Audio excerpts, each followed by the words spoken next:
اپنے لیے اپوائنٹ کیے ہوتے تھے کہ وہ بادشاہوں کی تعریف کے لیے وہاں پہ بیٹھ کر شعر و شاعری کیا کرتے تھے. آج کے دور میں ذرا ٹرینڈ چینج ہو گیا، ٹی وی پہ بیٹھ کر سیاست دانوں کی جاتی ہے. تو یہ چیزیں شروع سے تھیں جن کو کہ اسلام میں کم از کم ناپسند کیا گیا ہے. پھر آتا ہے کہ ہم کسی کے کمال کی تعریف کرنا ہے، یعنی کہ وہ کامل ہو، اس کی اس کی تمام قسم کی صفات، اس کی ہر چیز. اور ہم صرف اس کے لیے ہوتی ہے جس میں پرفیکشن ہے. ٹھیک ہے، کمال کی perfection, perfection at its best. اسی طرح حمد ایسی تعریف کو کہتے ہیں جس تعریف میں محبت اور تعظیم بھی شامل ہو. ہم لوگ جو مدح کرتے ہیں سم ٹائم اس کے اندر محبت نہیں ہوتی، اس کے اندر ادب نہیں. کوئی کبھی ڈر کے مارے کر رہا ہوتا ہے، کوئی خوف کے مارے کر رہا ہوتا ہے، کوئی ایکسٹرا آرڈنری غلوف میں آ کر کرتا ہے. ٹھیک ہے، تو وہ چیزیں جو ہے وہ حمد کے اندر نہیں ہوتی. تو اسی طرح حمد جو ہے وہ اختیاری افعال پر ہے، جیسے کہ سخاوت کرنا. تو سخاوت صحیح کسی کا ہونا وہ اللہ تعالیٰ کی طرف سے ڈالی گئی ایک صفت ہے، لیکن وہ انسان اس کو خود استعمال کرتا ہے. ڈالا تو ایک قسم اللہ نے اس کو بنایا، لیکن اس نے سخاوت خود سے کی. ٹھیک ہے، یہ سخاوت کرنا اس کا اپنا عمل ہے. ٹھیک ہے نا، اس کے پاس چوائس تھی نا کہ وہ کر بھی سکتا تھا، وہ نہیں بھی کر سکتا تھا. اس نے چوائس کیا کہ وہ کرے گا، اس لیے اس کی حمد ہوگی. لیکن ایسی چیز جو ہے وہ صرف اور صرف اللہ تعالیٰ کے لیے. ٹھیک ہے، اسی طرح جو مدح ہے وہ اضطراری افعال پر ہے، یعنی جیسے کسی کا دراز قامت ہونا، خوش شکل ہونا، یہ اس کا اپنا عمل تو نہیں ہے. تو ایسے افعال پر جو تعریف کی جائے گی وہ مدح کہلائے گی. تم بہت خوبصورت ہو، تو یہ کیا کی ہم نے اس کی مدح کر دی. یا کیا ہم لوگ کہہ دیں گے اس کا جو بہت لمبا قد ہے، وہ دیکھو وہ کتنا سب کے درمیان میں لمبا نظر آ رہا ہے، تو وہ کیا ہے؟ وہ اس کا اپنا اس نے خود سے تو لمبا کیا نہیں، اللہ تعالیٰ کی طرف سے دینا. تو یہاں پہ اس کی مدح ہو گئی، لیکن یہ کہیں نہ کہیں جا کے پیچھے اللہ تعالیٰ سے جڑ گئی. پھر آگے ہم دیکھیں گے کہ الحمد جو ہے اس کا جو مفہوم ہے، اس کا میننگ ہے، یہ بہت زیادہ وسیع ہے. الحمد کا سب سے پہلے تو یہ کہ دیکھیں یہ کلمہ تعریف ہے. اس کی الحمدللہ ایک تعریف کا کلمہ ہے. ہم لوگ اللہ تعالیٰ کی تعریف کرنے کے لیے یہ استعمال کرتے ہیں. تو اب تعریف کرنے کے لیے بھی کچھ وجوہات ہوتی ہیں. بندہ کس وجہ سے دنیا میں انسان کون سی وجہ ہے جس کی وجہ سے انسان کسی کی تعریف کر سکتا ہے. تعریف کرنے کے لیے کبھی ایک وجہ ہوتی ہے، کبھی دوسری ہوتی ہے، کبھی تیسری. اس میں سب سے پہلی ہوتی ہے کہ ذات اور صفات میں کامل ہونا. ٹھیک ہے، اس کے اندر اس قدر صفات ہیں، اتنی اور اتنی کمپلیٹ ہیں کہ ہم لوگ وہ کہیں گے کہ جی واہ واہ کیا کام ہے. جیسے فرض کریں کوئی قرات بہت ہی اچھی کرتے ہیں، جیسے قاری سدیش صاحب ہیں اور ہیں، تو ہم کہیں گے کہ ان کی یہ ایک صفت کمال کی ہے، تو ہم لوگ ان کی تعریف کر رہے ہوں گے. پھر ایک اور وجہ آ جاتی ہے کہ اگر ماضی میں کسی نے ہم پر کوئی احسانات یا پھر ہمارے اوپر کوئی احسانات اور انعامات کیے ہیں، تو اس وجہ سے بھی، یعنی کسی نے ہماری کسی مشکل وقت میں ہمیں کوئی فائنینشلی ہیلپ کر دی تھی، یا پھر کسی وقت ہمیں بہت زیادہ ضرورت تھی مورل سپورٹ کی اس وقت، اور اس وقت انہوں نے ہمیں سہارا دیا. تو ہم لوگ زندگی میں دوبارہ جب کبھی بھی ہم لوگ ان کا نام لیں گے، ہم اس کی تعریف کریں گے، تو وہ ماضی کے احسانات کی وجہ سے اس کی تعریف کر رہے ہیں. پھر یہ ہوتا ہے کہ مستقبل میں ہمیں انعامات کی توقع ہوتی ہے. کسی سے ہمیں مستقبل میں کوئی فائدہ ملنے کی توقع ہوتی ہے، جیسے کہ اس کی ایک بڑی ڈیلیبریٹ پھر وہ بار آ جاتی ہے. اب کسی سے ہمیں کوئی فائدہ متوقع ہو کہ ہمیں چاہیے، جیسے آپ فرض کریں کہ ہمارا کوئی ہمارا مینیجر ہے، ہمارا کوئی ڈائریکٹر ہے، ہم جاب کر رہے ہیں. تو اب یہ ہے کہ مجھے لگتا ہے کہ میں اب اس کی تعریف کروں گی تو ہو سکتا ہے کہ یہ جو نیکسٹ ہمارا اپریزل آئے گا، میرا ریویو کرے گا، اس میں یہ میرے کمنٹس میرے اتنا اچھا وہ اپنی رائے دے دے کہ میری یا تو سیلری انکریمنٹ ہو جائے، میری اضافہ ہو جائے میری تنخواہ میں، یا پھر یہ ہو جائے گا کہ جی مجھے میری ترقی ہو جائے گی. تو اس وجہ سے اس چیز کو پیش نظر رکھتے ہوئے میں کسی کی تعریف کر رہی ہوں. یہ تیسری وجہ ہو جاتی ہے. اور چوتھی وجہ کیا ہوتی ہے کہ ہم لوگ کسی نہ کسی خوف یا ڈر کی وجہ سے کسی کی تعریف کرتے ہیں. ٹھیک ہے؟ تو اللہ تعالیٰ میں یہ چاروں صفات جو ہیں، چاروں وجوہات شامل ہے جس کی وجہ سے ہم اللہ تعالیٰ کی تعریف کرتے ہیں. اب وہ کیسے ہے کہ اللہ تعالیٰ اپنی ذات اور صفات میں کامل بھی ہے. پھر اللہ تعالیٰ نے جب سے ہم پیدا ہوئے ہیں اور اب تک اللہ تعالیٰ نے ہمیں بے شمار نعمتیں اور بے شمار ہمارے اوپر احسانات دیے، بن مانگے بھی دیا، مانگ کر بھی دیا، ہمیں زندگی دی، ہمیں ہدایت دی، ہمیں ہر قسم کا مال، ہر قسم کی اولاد، ہر چیز عطا کی. ٹھیک ہے؟ پھر یہ کہ ہمیں مستقبل میں بھی اسی سے ہر چیز ملنے کی توقع ہے. اور اگر ڈر کی بات لیتے ہیں تو کیونکہ وہ مالک یوم الدین ہے، اس نے یہ بات بتا دی کہ ایک دن تم لوگوں کا حساب کتاب بھی ہونا ہے. تو یہ ڈر کہ اللہ تعالیٰ نے ہم سے حساب بھی لینا ہے. ہم اللہ تعالیٰ کی بہت سارے انسانی سرشش، انسان کے اندر ایک ہے نا ٹینڈنسی، کچھ انسان ہوتے ہیں وہ پیار کی زبان سمجھتے ہیں، کچھ انسان ہوتے ہیں وہ کہتے ہیں، ہم لوگ کہتے ہیں ہے ہی ڈنڈے دا پی، جب تک اس کے اوپر ڈنڈا نہیں چلے گا یہ بندہ کام نہیں کرے گا. تو ہم میں سے جو انسان ڈنڈے کے پیر ہیں، ان لوگوں کو جب تک قیامت کا ڈراوا نہیں آتا، ان لوگوں کو جب تک جہنم کی وعید نہیں سنائی جاتی، وہ سیدھے رستے پر آنے کے لیے تیار ہی نہیں ہوتے. لہٰذا اللہ تعالیٰ کے اندر یہ چوتھا ایلیمنٹ اللہ کی تعریف کے اندر کے بوجہ ڈر یہ بھی شامل ہے. ٹھیک ہے؟ پھر آتا ہے کہ اللہ تعالیٰ کی جو تعریف ہے وہ مکمل ہے، یعنی کہ محبت بھی ہے، تعظیم بھی ہے، عظمت بھی ہے، سچی ہے، حقیقی ہے، اور پھر ہر وقت ہے. ٹھیک ہے؟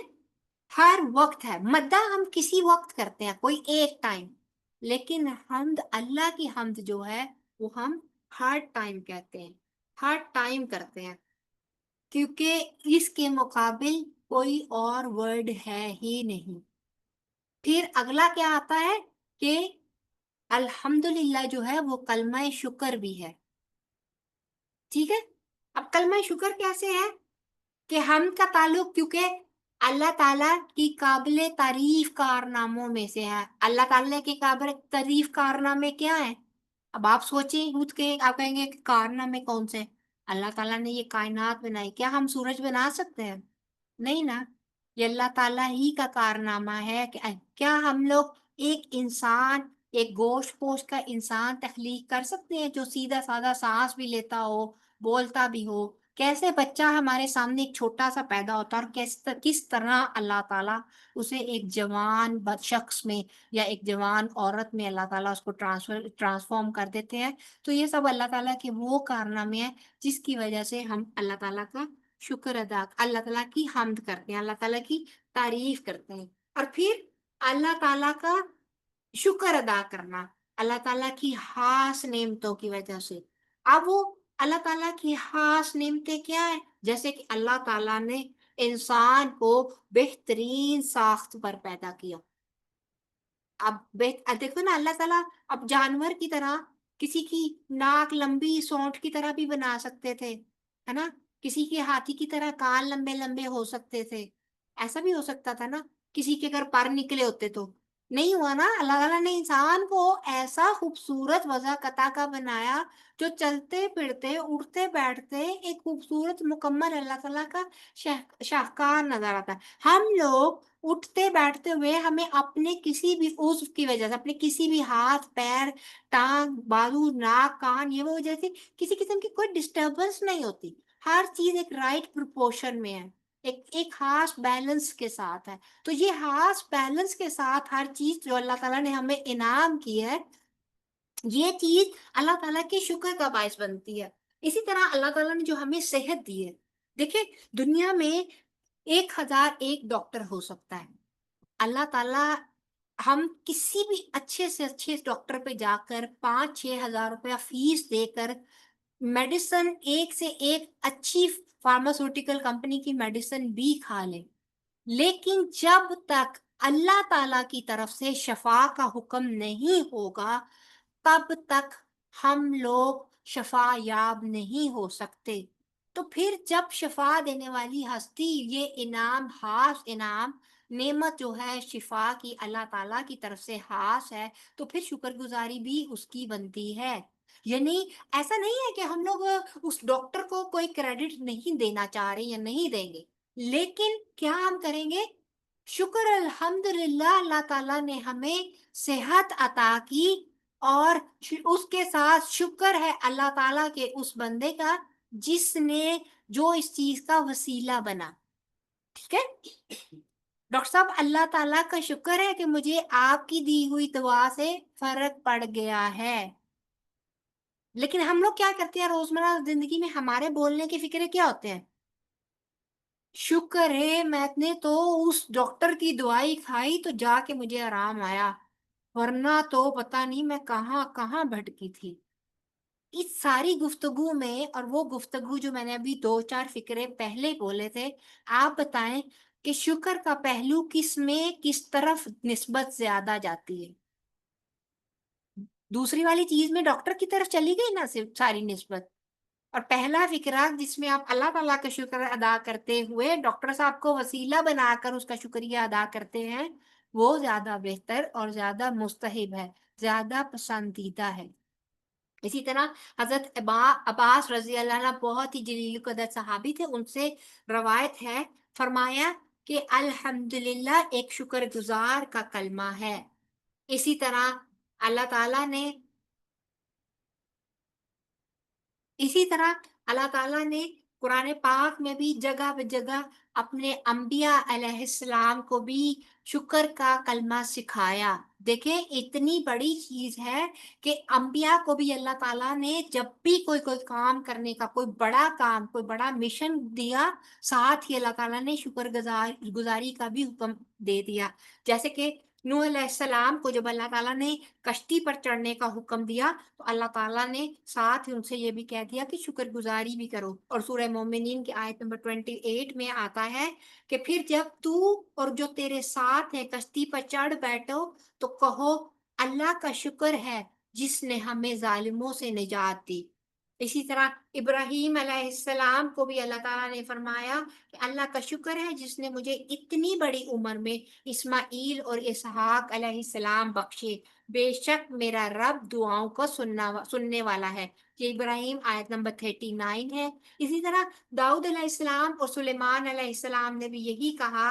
النمل کی آیت نمبر 15 ہے کہ ہم نے داؤد اور سلیمان کو علم دیا اور وہ کہنے لگے اللہ کا شکر ہے جس نے ہمیں بہت سے ایماندار بندوں پر فضیلت دی. پھر اسی طرح نبی پاک صلی اللہ علیہ وآلہ وسلم نے بھی فرمایا اور کہہ دو سب تعریفیں اللہ کے لیے ہیں جس کی نہ کوئی اولاد ہے، نہ کوئی اس کا سلطنت میں شریک ہے، اور نہ کوئی کمزوری کی وجہ سے اس کا مددگار ہے، اور اس کی بڑائی بیان کرتے رہو. یہ سورہ بنی اسرائیل آیت نمبر 111 ہے. اسی طرح اہل جنت، اللہ تعالیٰ ہمیں ان اہل جنت میں کرے. ان کا بھی کلمہ کیا ہوگا؟ سورہ فاتر آیت نمبر 34 میں کہتے ہیں، وہ کہیں گے کہ اللہ کا شکر ہے جس نے ہم سے غم دور کر دیا، بے شک ہمارا رب بخشنے والا قدردان ہے. اسی طرح آتا ہے یونس 10 میں کہ اس جگہ ان کی دعا یہ ہوگی کہ اے اللہ تیری ذات پاک ہے. وہاں ان کا باہمی تحفہ سلام ہوگا اور ان کی دعا کا خاتمہ اس بات پر ہوگا کہ سب تعریف اللہ کے لیے ہے جو سارے جہان کا پالنے والا ہے. یہ اہل جنت جو ہیں جنت میں داخل ہو کر وہاں پر آپس کی جو ان کی گفتگو ہوگی اس کا بتایا گیا ہے، ان کی گفتگو کا آغاز آپس میں کس طرح ہوا کرے گا۔ پھر آتا ہے کہ حمد کی کچھ شرائط ہیں۔ دیکھیں ہم کہتے تو ہیں نا کہ حمد کرنی چاہیے، حمد کس طرح کرنی چاہیے، کس طرح پتا چلے گا کہ ہم لوگ ایک سچی اور اچھی اور مخلص حمد کر رہے ہیں؟ سب سے پہلے تو یہ ہے کہ اللہ تعالیٰ نے جو ہمیں چیزیں عطا فرمائی ہیں، ہمیں اس چیز کا پوری طرح اس چیز کو ہمیں سمجھ ہونی چاہیے، ہمارے اندر اس چیز کا ادراک ہونا چاہیے، ہمیں اس چیز کو اکنالج کرنا ہے کہ اللہ تعالیٰ نے ہمیں یہ چیزیں عطا کی ہیں۔ اللہ تعالیٰ کی نعمتوں کی اکنالجمنٹ جو ہے وہ سب سے پہلی شرط ہے۔ دیکھ ہم سانس لے رہے ہیں نا، اللہ تعالیٰ کی نعمت ہے، کبھی ہم نے اس چیز کو اکنالج نہیں کیا، کبھی ہم نے اس چیز پر اللہ تعالیٰ کا شکر نہیں کیا۔ شکر ہے اللہ پاک، سانس آ اور جا رہی ہے آسانی کے ساتھ۔ دیکھیں وہ دمے کے جو مریض ہے نا، اس سے پوچھے کہ تمہاری سانس کا کیا عالم ہے، اس سے پوچھے کہ تم سانس کیسے لیتے ہو، تو یہ سانس کے آنے جانے کا جو وہ ہمیں بتائے گا کہ اس کی قدر و قیمت کیا ہے۔ کوئی دیکھ نہیں سکتا تو اس سے پوچھے کہ نظر نہ ہونے کا مطلب کیا ہوتا ہے۔ کیا ہم نے کبھی شعوری طور پہ ان چیزوں کو اکنالج کیا؟ کبھی ہم نے بیٹھ کے کہا شکر الحمدللہ اللہ پاک تو نے ہمیں 2 آنکھیں دی۔ اب دیکھیں ہم لوگ عورتیں ہونے کی حیثیت سے نا، میں عورتوں کی اس لیے بات کرتی ہوں کیونکہ ہم عورتیں آپس میں اس وقت قرآن پاک کو سمجھ رہی ہیں۔ تو دیکھیں ہم لوگ کہتے ہیں نا، اے اللہ دیکھو فلاں عورت کی کتنی خوبصورت آنکھیں ہیں، مجھے تو اللہ میاں نے چنی چنی آنکھیں دے دی ہیں، میرے تو ہونٹ ہی نہیں، دیکھو اس کا کتنا اچھا پاؤٹ بنتا ہے، میرے تو ہونٹ ہی نہیں اچھے ہیں۔ کتنی ہم باتیں کرتے ہیں، میری تو ناک اتنی موٹی اور بدی ہے، لیکن کبھی یہ بات اکنالج نہیں کرتے کہ شکر الحمدللہ ان آنکھوں سے دیکھ سکتے ہیں، اس ناک سے سونگھ سکتے ہیں، سانس لے سکتے ہیں، ان ہونٹوں سے ہم لوگ جو ہیں بول سکتے، مطلب ان ہونٹوں کو ہلنے سے کرنے سے، یا یہ ہونٹ ہمارے منہ پر ایک خوبصورتی کی علامت ہے، ہم لوگ کبھی نہیں اس چیز کو لیتے۔ لیکن ہم تو سب سے پہلی شرط کیا نکلتی ہے کہ ہمیں اکنالج کرنا ہے کہ اللہ تعالیٰ نے ہمیں نعمتیں دی ہیں، یہ حمد کی سب سے بیسک شرط ہے۔ پھر اس کے بعد اللہ تعالیٰ نے جو کچھ بھی ہمیں عطا کیا ہے اس پر ہمیں خوش ہونا ہے، ہمیں شعوری طور پر جو نعمتیں ملی ہیں اس پر خوشی کا اظہار کرنا ہے، ان چیزوں کو اپنے اندر سے نکال کر سائیڈ پہ کرنا ہے جو ہماری ناشکری کی یا ہمارے ناخوش ہونے کی وجہ بنتی ہیں۔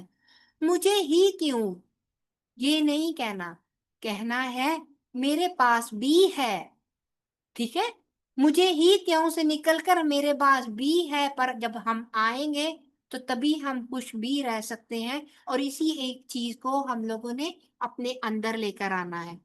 اور اس کی تیسری شرط جو ہے وہ کیا، کہ جسم میں جو قوت آتی ہے ان تمام نعمتوں کے ساتھ، اس میں سے کسی ایک نعمت کو بھی، چاہے وہ اعضاء کے حوالے سے ہے، چاہے وہ مادی ہے یعنی دولت ہے، اولاد ہے، گاڑیاں ہیں، اور کسی قسم کی بلیسنگ ہے، وقت ہے، کسی بھی چیز کا، ان میں سے کسی ایک چیز کو بھی اللہ تعالیٰ کی نافرمانی کے لیے استعمال نہیں کرنا۔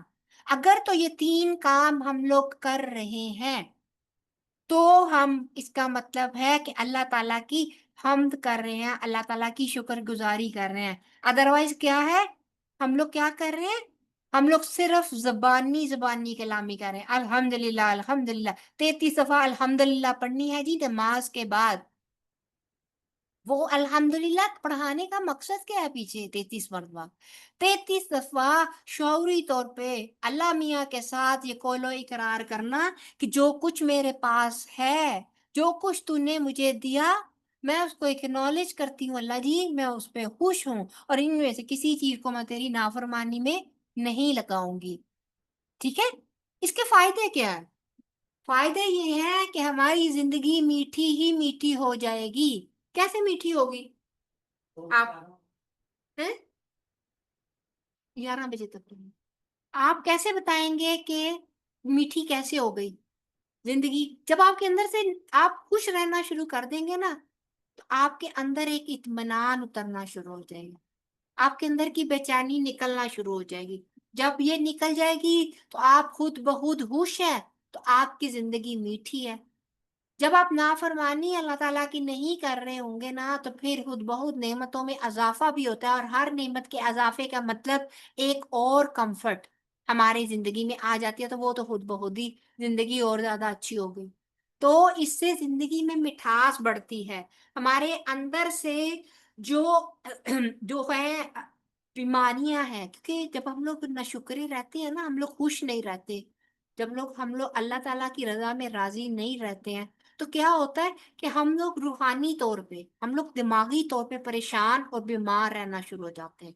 انگزائٹی، ڈپریشن، یہ وہ تمام چیزیں ہیں جو ہمارے اندر اترنا شروع ہو جاتی ہیں، اور جب یہ ہمارے اندر اترتی ہیں نا تو پھر بہت ساری بیماریاں آتی ہیں، اور ہر دکھی اور ناشکرہ انسان جو ہے وہ اپنے آپ کو سمجھتا ہے کہ میں دنیا کا انتہائی مظلوم انسان ہوں، اور پھر ہر وقت شکوے، ہر وقت شکوے۔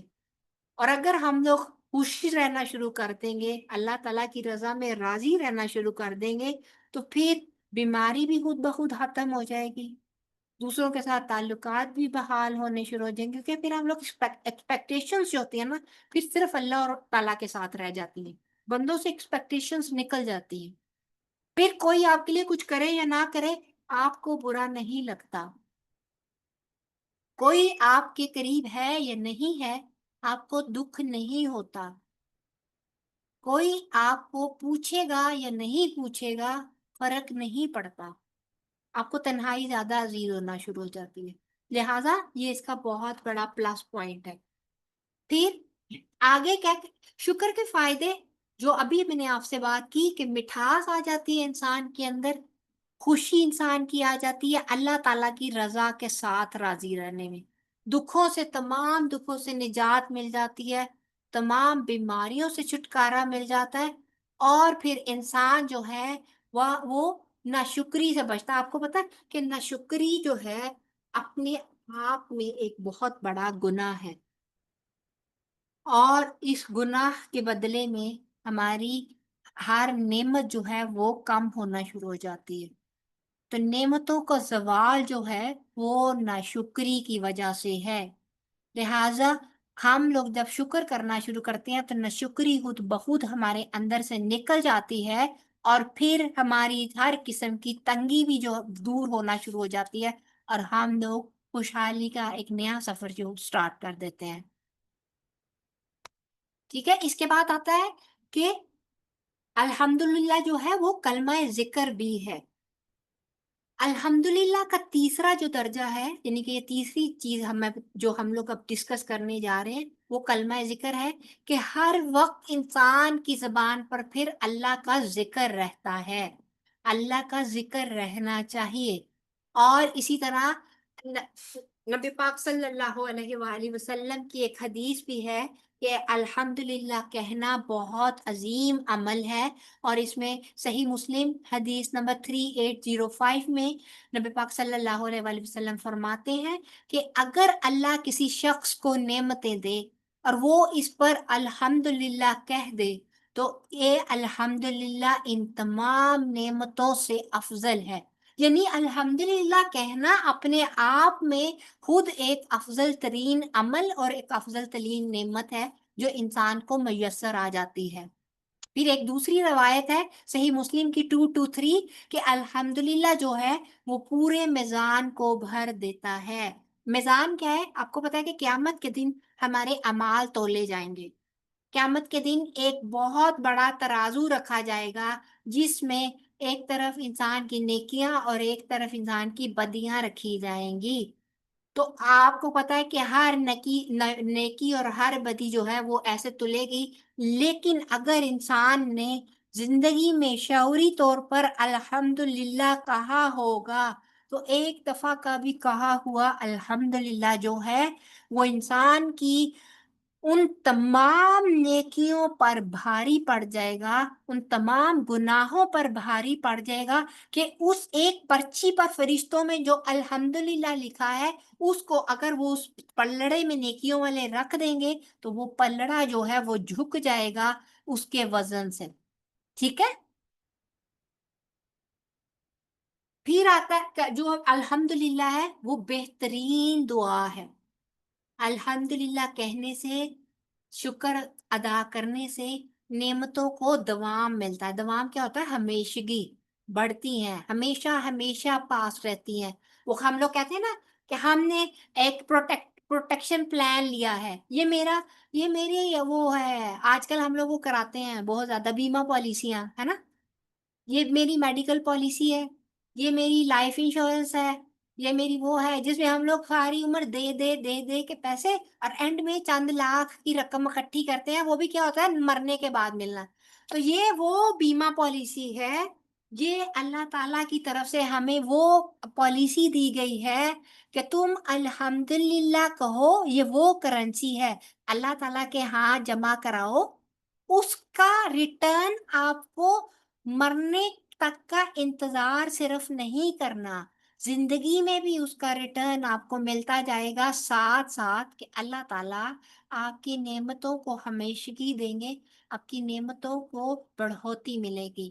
اور مرنے کے بعد جیسے کہ دیکھا کہ میزان میں تلنے والی سب سے بھاری چیز ہے. تو دیکھیں کوئی پروٹیکشن پالیسی ایسی ہے دنیا میں، کوئی بھی انشورنس ایسی ہے جو آپ کو اس دنیا کے دونوں اینڈ پہ آپ کو پروٹیکٹ کرتی ہو، دنیا میں بھی اور آخرت میں بھی. کچھ میڈیکل پالیسیز ہوتی ہیں کہتے ہیں کہ آپ کو دنیا میں ہی جب تک آپ زندہ ہیں آپ بیمار ہو جائیں گے تو اتنے % آپ کا ہم پے کریں گے، کرتے ہیں نا. جیسے ہی مرو گے مرنے کے بعد آپ کی وہ پالیسی ختم، کیونکہ آپ مر گئے، ڈیتھ سرٹیفکیٹ آپ کا دکھا دیا جاتا ہے، آپ کی وہ پالیسی کینسل ہو جاتی ہے. ایسے ہی ہوتا ہے نا. لیکن اللہ تعالیٰ نے یہ ایک ایسی پالیسی ہمیں دے دی کہ آپ اس کو پڑھو. اللہ تعالیٰ نہ صرف یہ کہ اسٹمپ کر کے ایک پیس آف پیپر آپ کے نامہ اعمال میں آخرت کے لیے رکھ کر ایک پیس آف پیپر اس دنیا میں آپ کی نعمتوں کے بڑھوتی کے طور پہ آپ کے ہاتھ میں دے دیتے ہیں کہ دس از واٹ یو ڈیزرو. اسی طرح قرآن پاک میں اللہ تعالیٰ کا وعدہ ہے لَإِن شَكَرْتُمْ لَأَزِيدَنَّكُمْ. ابراہیم آیت نمبر 7 کا ایک پارٹ ہے یہ کہ اگر تم شکر کرو گے تو یقیناً میں تمہیں مزید دوں گا. تو آپ کو پتا کہ اللہ تعالیٰ سے زیادہ تو اپنے وعدوں کا سچا کوئی ہے ہی نہیں. اللہ تعالیٰ نے کو جو کچھ کہا اللہ تعالیٰ اس کے خلاف نہیں کرتا. ایسا ہے نا. اور نبی پاک صلی اللہ علیہ وآلہ وسلم نے بھی فرمایا صحیح مسلم 2734 میں کہ اللہ تعالیٰ اس بات کو پسند کرتے ہیں کہ بندہ ہر دفعہ کوئی چیز کھانے والی ہو یا پینے والی اس پر الحمدللہ کہے، کیونکہ وہ کیا بن جاتا ہے وہ چیز آپ کے لیے شفا بھی بن جاتی ہے، آپ کے لیے صحت بھی بن جاتی ہے، آپ کے لیے طاقت بھی بن جاتی ہے، اور پھر آخرت کا ثواب تو ہے ہی ہے. اور پھر سب سے بڑی بات یہ وہ چیز آپ کا سنت طریقے سے استعمال کی ہوئی بن جاتی ہے، کیونکہ نبی پاک صلی اللہ علیہ وآلہ وسلم کا طریقہ تھا کہ وہ بسم اللہ سے سٹارٹ کرتے اور الحمدللہ پر ختم کرتے. پھر آتا ہے کہ یہ ایک کلمہ شفا بھی ہے. اب کلمہ شفا کیسے ہے؟ اس طرح ہے کہ یہ کلمہ جو ہے مومن کی تربیت کرتا ہے. اب کیسے تربیت کرتا ہے مومن کی؟ کہ مومن کے اندر جب اللہ تعالیٰ کی شکر گزاری پیدا ہو جانا شروع ہو جاتی ہے نا تو بندہ پھر تہہ دل سے اللہ تعالیٰ کی ہر نعمت کا اعتراف کرنا شروع ہو جاتا ہے.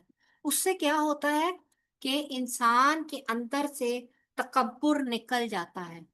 انسان کے پاس جو بھی نعمت ہوتی ہے وہ اس کو اللہ تعالیٰ کے ساتھ منسوب کرتا ہے. میں نکل جاتی ہے، یہ میرا ہے. نہیں، یہ میرا نہیں ہے. جب انسان شکر گزاری کر رہا ہوتا ہے یہ اللہ کی دین ہے، یہ کانسیپٹ انسان کے اندر ڈیولپ ہونا شروع ہو جاتا ہے. پھر کہتے ہیں وما توفیقی الا باللہ، نہیں میری یہ توفیق مگر اللہ ہی کی وجہ سے یا اللہ ہی کی طرف سے. پھر انسان کے اندر یہ جذبہ آنا شروع ہو جاتا ہے، میں پڑھ رہی ہوں یہ میرا کمال نہیں ہے، یہ اللہ تعالیٰ کی توفیق ہے. میں پڑھا رہی ہوں یہ میرا کمال نہیں ہے، یہ اللہ تعالیٰ کی توفیق ہے. میں آج نعمتوں میں ہوں، میرا کمال نہیں ہے، میری محنت نہیں تھی، یہ اللہ تعالیٰ کی طرف سے اس کا فضل تھا. فضل کیا ہوتا ہے بھلا؟ فضل ہوتا ہے وہ چیز جو آپ کو اللہ تعالیٰ آپ کے حق سے زیادہ دیتے ہیں، آپ اتنا ڈیزرو نہیں کر رہے ہوتے. تو ہمارے پاس جو بھی ہماری نعمت ہے نا، وہ اللہ تعالیٰ کا فضل ہے، ہمیں ہمارے حق سے زیادہ ملی ہوئی چیز ہے.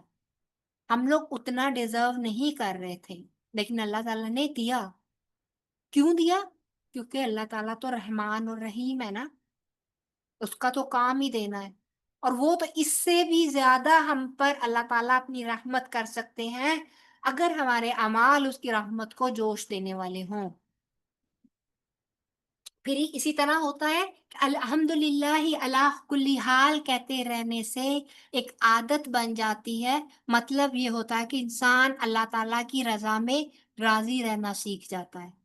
کفریہ کلمے ہماری زندگی سے نکل جاتے ہیں. پتہ نہیں میرے نال ہی کیوں اللہ تعالیٰ نے اسرا کیتا، کہتے ہیں نا ہم لوگ بہت زیادہ کہتے ہیں میرے نال یہ کیوں ہے، پتہ نہیں میں کیڑا گناہ کیتا سی کہ میرا یہ حال ہو گیا. لیکن ہم لوگ یہ نہیں دیکھتے کہ اللہ تعالیٰ نے نہیں کیا. قرآن پاک میں جہاں بجا آتا ہے کہ ہماری زندگی میں آنے والی تکلیفیں، ہماری زندگی میں آنے والی بیماری یا پریشانی بعض اوقات تو وہ ہماری آزمائش کے لیے ہے، لیکن زیادہ تر وہ ہمارے اپنے ہی کرموں کا انجام ہوتا ہے. ٹھیک ہے؟ بیماری کیوں آتی ہے؟ کہیں ہم نے کھانے پینے میں اوپر نیچے کیا ہوتا ہے نا، کوئی نہ کوئی غلط کھا لیا، بے موسم کا پھل کھانے کی کوشش کی، وہ ہم نے فریز کیا ہوا تھا جی اسٹرابری فریزر میں، بے موسم نکال کے شیک پیا، گلا بند ہو گیا. اے پتہ نہیں میں کی کھادا سی، میرا گلا کیوں بند ہو گیا. بھائی اللہ کے بندو، اسٹرابری کا اللہ تعالیٰ نے ایک موسم بنایا تھا، اب اسٹرابری کو بے موسم کھاؤ گے تو قصور اللہ تعالیٰ کا تو نہیں ہے، قصور تو آپ کی اپنی بد اختیاتی کا ہے نا. تو پھر یہ چیزیں اپنا ہی کوئی نہ کوئی چیز، اور ہم لوگ بجائے اس کے کہ اس ٹائم پہ آنے والی مصیبت پر اپنا محاسبہ کریں، ہم لوگ اللہ تعالیٰ کو شکوے شکایت دینا شروع کر دیتے ہیں. اللہ جی میرے ساتھ ہی کیوں، میں تو کچھ نہیں سیکھیتا، ایسے ہی ہوتا نا. تو بس اس چیز کو جب ہم لوگ یہ دیکھتے ہیں نا کہ اللہ تعالیٰ کے ہر فیصلے میں حکمت ہے، اللہ تعالیٰ کے ہر کام میں، ہمیں پہنچنے والی ہر چیز میں اللہ تعالیٰ نے کوئی نہ کوئی حکمت رکھی ہے، تو پھر ڈیفینیٹلی ہم لوگ اللہ تعالیٰ کی رضا میں راضی رہنا سیکھ جاتے ہیں، خوش رہنا سیکھ جاتے ہیں.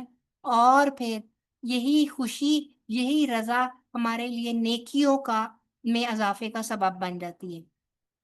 پھر پہلے میں نے بتایا کہ ناشکرا پن بہت ساری نفسیاتی اور روحانی بیماریوں کا باعث بن جاتا ہے، اور اسی طرح شکر کرنے سے انسان کو مصیبتوں کے وقت استقامت ملتی ہے. کیا ہوتا ہے کہ جب ہمیں پتہ ہوتا ہے نا کہ اللہ تعالیٰ ہی ہے جس نے ہمیں اس مصیبت میں سے نکالنا ہے، دنیا میں کوئی بھی انسان نہ تو ہمیں مصیبت پہنچا سکتا ہے اور نہ ہی ہمیں مصیبت سے نکال سکتا ہے. جب رجوع اللہ ہو جاتا ہے، اللہ کی طرف ہمارا رخ مڑ جاتا ہے نا، اللہ سے تمام قسم کی ہماری وہ جڑ جاتی ہیں آرزویں، ہماری تمام قسم کی امیدیں، تو پھر ہم لوگوں میں ایک ثابت قدمی آ جاتی ہے. پھر ہمارے پاس مصیبت بھی آتی ہے نا، تو ہمیں اس چیز کا یقین رہتا ہے کہ اللہ تعالیٰ ہمیں اس مصیبت میں سے نکالیں گے. ٹھیک ہے؟ اور اسی طرح ایک چیز اور بھی ہوتی ہے کہ ہم لوگ جب اللہ تعالیٰ سے ہم لوگ کرتے ہیں نا محبت، تو ہمارے اندر عاجزی بھی آنا شروع ہو جاتی ہے. اتنی عاجزی آنا شروع ہو جاتی ہے کہ ہم لوگ کیونکہ اللہ تعالیٰ کو بڑا مان لیتے ہیں. جب آپ اللہ تعالیٰ کو بڑا مان لیتے ہیں نا، تو اپنے آپ کو جب ہم لوگ اللہ تعالیٰ کے سامنے چھوٹا کر لیتے ہیں تو پھر اللہ تعالیٰ سے ایسی محبت پیدا ہوتی ہے، ایسی محبت پیدا ہوتی ہے کہ پھر دل سے اللہ تعالیٰ کی شکر گزاری، اللہ تعالیٰ کی حمد، ہمارے اللہ تعالیٰ کی تعریف ہمارے دل سے نکلتی ہے۔ اور آتا ہے نا کہ اگر تمام درخت بھی قلم بن جائیں اور تمام سمندر بھی سیاہی بن جائے تو بھی اللہ تعالیٰ کی تعریف کے کلمات جو ہیں وہ بیان نہیں کیے جا سکتے، تو بھی وہ کم پڑ جائیں گے۔ تو اس لیے جو اللہ تعالیٰ کا دیا ہے وہ ہی جو ہے وہ باقی ہے اور وہ ہی ہمیں کام آنے والا ہے۔ اسی طرح الحمدللہ جو ہے وہ زندگی کی معراج ہے، پیک ہے ہماری زندگی کا، کیونکہ یہ ہمیں زندگی گزارنے کا ایک صحیح سلیقہ سکھاتی ہے، ہمیں ادب بتاتی ہے کہ ہماری زندگی میں ہماری قربانیاں، ہماری جو ہیں ہماری تمام ہجرتیں، ہماری ہر قسم کا ادب جو ہے وہ اللہ تعالیٰ کے لیے ہے۔ اور اسی لیے اللہ تعالیٰ نے قرآن پاک میں بھی فرمایا کہ کہہ دو کہ بے شک میری نماز، میری قربانی، میرا جینا اور میرا مرنا اللہ ہی کے لیے ہے جو سارے جہان کا پالنے والا ہے، ٹھیک ہے؟ اور پھر ہمارا سب کچھ اللہ تعالیٰ کے لیے بن جاتا ہے، یعنی کہ ہماری قربانیاں بھی، قربانی دینا بھی پھر آسان لگنے لگتا ہے، ٹھیک ہے؟ آگے ہے للہ، یہ تو ہو گیا الحمد تک کا سفر، آگے ہے للہ یعنی کہ اللہ کے لیے۔ اب یہ آگے مزید کافی زیادہ ڈیٹیل میں ہے، ابھی ہم نے صرف آج ایک لفظ کو پڑھا اور آپ دیکھ لیں کہ ہمارا 1.5 گھنٹہ جو ہے آلموسٹ ہونے والا ہے، کیونکہ میں نے اب کافی زیادہ بول دیا، کافی زیادہ آپ کے ساتھ شیئرنگ کی، تو اب مجھے لگتا ہے کہ آخری 5 منٹ اگر اب آپ لوگ میرے ساتھ شیئرنگ کریں اور باقی کی آیا انشاءاللہ تعالی ہم لوگ نیکسٹ ٹائم کور کریں گے، تو آپ لوگ وہ اب اپنا ایک ایک کر کے مائک لیں، کیونکہ آگے ابھی مزید کافی زیادہ ہے، اگر میں اب مزید آگے کرانے لگوں گی تو مزید 1 گھنٹہ اور مجھے چاہیے آپ لوگوں کو رب العالمین تک پہنچنے کے لیے۔ اگر آپ لوگ میرے ساتھ 1 گھنٹہ اور بیٹھ سکتے ہیں تو ہم لوگ آج یہ آیا مکمل کر لیتے ہیں، اگر نہیں تو پھر ہم لوگ کیا کرتے ہیں کہ ہم لوگ یہاں تک رکھتے ہیں۔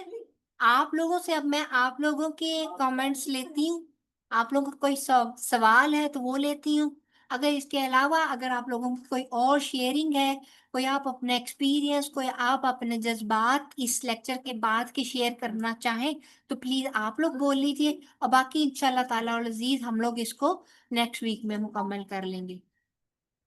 ہاں جی، اوور ٹو یو۔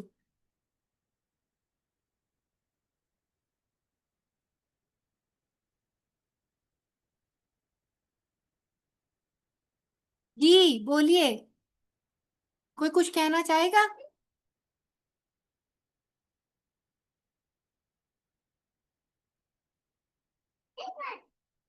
ماشاءاللہ سے 12 لوگ ہیں سمیت میرے، لیکن 12 میں سے کوئی بھی کچھ نہیں بولنا چاہتا۔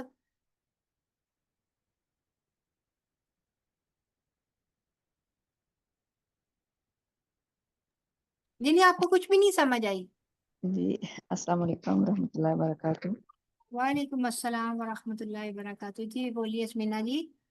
جی میڈم، سب سے پہلے تو اللہ تعالیٰ کا یہ شکر تھوڑا ادا اونچا بولنے کی آپ کی آواز بہت آہستہ آ رہی ہے۔ جی سب سے پہلے تو اللہ تعالیٰ کا یہ شکر ادا کرنا ہے کہ اللہ تعالیٰ نے ہمیں اس کلام سے جوڑا ہے، اس کا جتنا شکر ادا کیا جائے کام میں، کہ الحمدللہ۔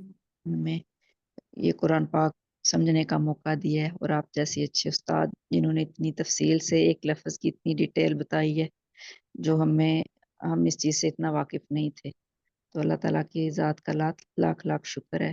یہ شکر گزاری کے جذبات ہیں، تو الحمدللہ۔ اتنا شکر ادا کیا جائے کام میں۔